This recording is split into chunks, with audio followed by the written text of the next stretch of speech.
guys, how are you all doing? Welcome back to my channel. Today I'm filming my November wrap up and I'm actually really excited to film this video because I read some really amazing books in November and I can't wait to talk about them with you guys. Like, I think I read my favorite book of the year this month. What? So yeah, let's just get right into the books that I read. I read 6 books in the month of November. That is crazy because I wasn't expecting to get like any reading done at all because it was NaNoWriMo, but I actually did a fairly good job. So let's just get into the books that I read. So the first book that I read was Renegades by Marissa Meyer. I think I actually started this in October and finished it in November, maybe. I honestly can't remember. I do have to say that this book was fairly slow paced for the first half. It took me a really long time to get into the story because there was so much world building for the first half and just getting to know the characters and the world that we were in, and it was just a lot of setup, I felt like, and so it took me a long time to get into it. I think I was reading it for a good 2 weeks maybe before I actually got into it and just read the second half in one go just like that. So it did take me a while to finally get into it and really start enjoying it. I overall really loved this book. I liked a lot of the characters. My favorites within this novel were Nova, Adrian, Oscar, and Max. They were all just so interesting. Oscar in particular reminded me of Kenji, and the reasons why I loved Kenji from Shatter Me. He felt like a very similar type of character, which I really enjoyed. I really like snarky, funny kind of characters, and he was definitely that. Max was just an adorable little child that I loved and was very intrigued by, and I'm still intrigued by. And then obviously Nova and Adrian are our main characters. This isn't my favorite Marissa Meyer book I've ever read, but it was a strong start to the series and I'm really happy that I finally got around to reading it. And because it was so slow at the beginning, I did end up having to knock off a star and give it a 4 out of 5. The second book that I read I actually listened to as an audiobook, and that is Scarlet by Marissa Meyer.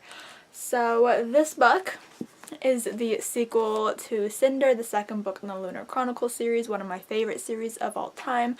I'm currently rereading the series via audiobook and I am loving it so much. Going into this reread, I knew that this one was my least favorite of the series because I'm just not as invested in Scarlet and Wolf's story as I am in every other character's story. That's why this one is not my actual favorite of these series, but I still had a really good time listening to it. My favorite part of this book is Carswell Thorne being introduced. He makes an appearance at the beginning of this book and I love him to death. He's my favorite character throughout this whole entire series, and I feel like that is pretty true across the board with most of the people who read this series. Thorne is definitely one of the best parts.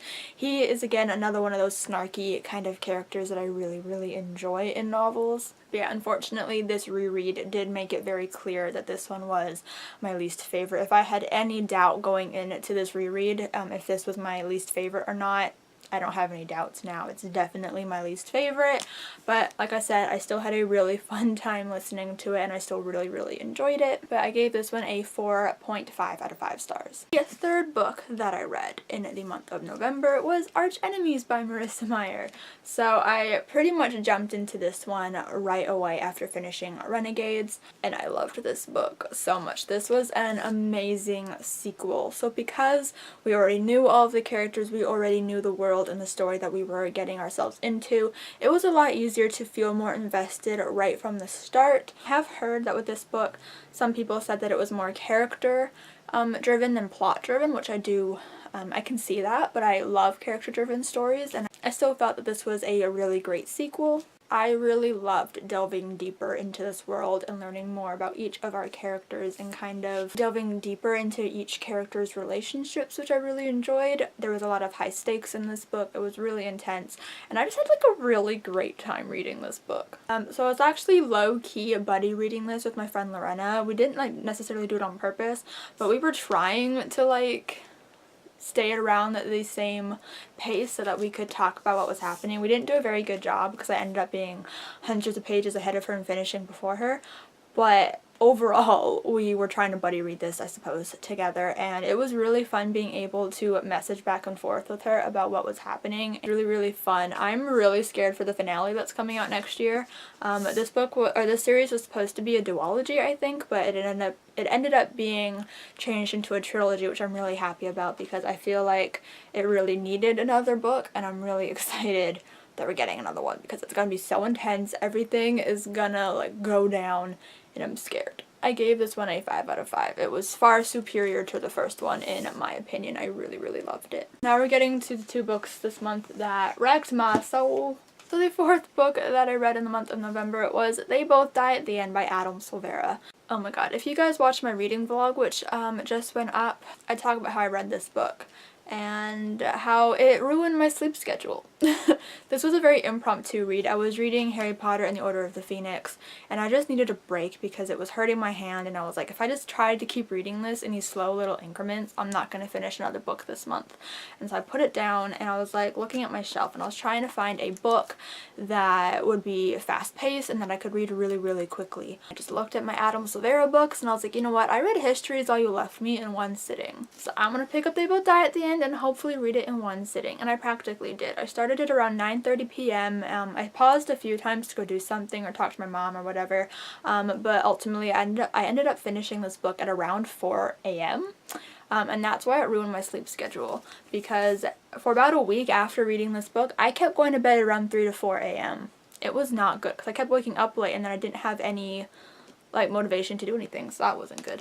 But I really enjoyed this book. I tabbed it up a whole hell of a lot. I loved these characters, and even though you know that at the end they're both gonna die, because it says so in the title, they both die at the end. You know they're both gonna die, but you don't want them to die. The whole time you're hoping that they're gonna find a way out of it, even though you know that they're not going to. Yeah, this was such a beautiful story with beautiful characters. I really, really enjoyed it. I know that a lot of people have an issue with the insta-love in this book, but what did you really expect going into it? You know, they're alive for one day, they meet up, they're obviously gonna fall in love because it's Adam Silvera. So, like, what did you really expect? I went into this book knowing there was going to be insta-love, and I went into it accepting that there was going to be insta-love, and I don't actually always hate insta-love. It kind of just really depends on the situation, but I felt that it was good in this situation. I did really enjoy it, and I just had a really fun time. But that's a lie. I did not have a fun time. It broke my soul.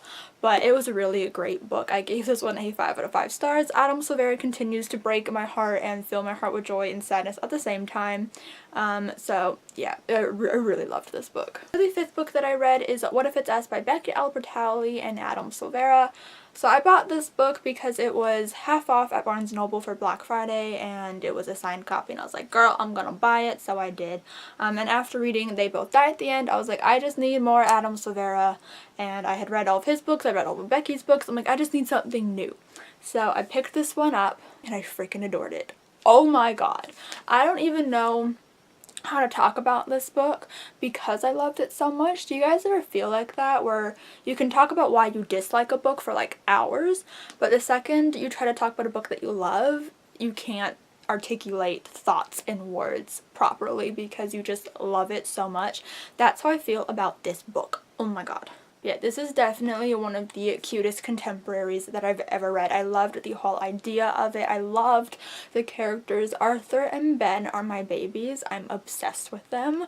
The writing was really good. I'm pretty sure Becky wrote Arthur's chapters and Adam wrote Ben's chapters. I'm pretty sure that's how they decided to go about writing this book, and I loved it.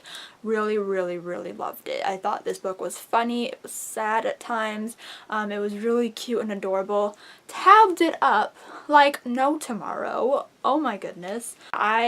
This book put me in a huge book hangover. I finished it and I was like, all I want to do is read it again. But I didn't. I've held out reading it again. But I was also video chatting with Julia the other day, and we're just in the middle of our video chat, and I was like, holy shit.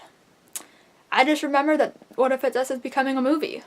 And then I got really excited because it had completely slipped my mind. I cannot wait to see Arthur and Ben.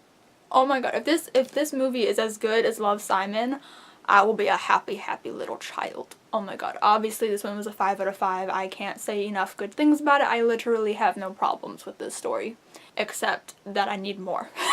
That's my only complaint. The sixth and final book that I read was Ramona Blue by Julie Murphy. I really enjoyed this book. It wasn't as good as I was wanting it to be, but I mean it does have a lot to live up to because Dumplin' is one of my favorite books of all time. But overall I really enjoyed it. I really liked the characters. I liked the story. It was really enjoyable. It doesn't have as many tabs as I was expecting it would, but it was really funny. It was really cute. It had a lot of great quotes. There's a lot of pink tabs in here, but I really enjoyed it, and I gave this one a 4 out of 5 stars. Thank you guys for watching this video. I hope you all enjoyed it. Give it a huge thumbs up if you did enjoy it. Comment down below what you guys read in the month of November. I'd really like to know. Subscribe if you have not yet already, and I'll see you guys next time. Bye!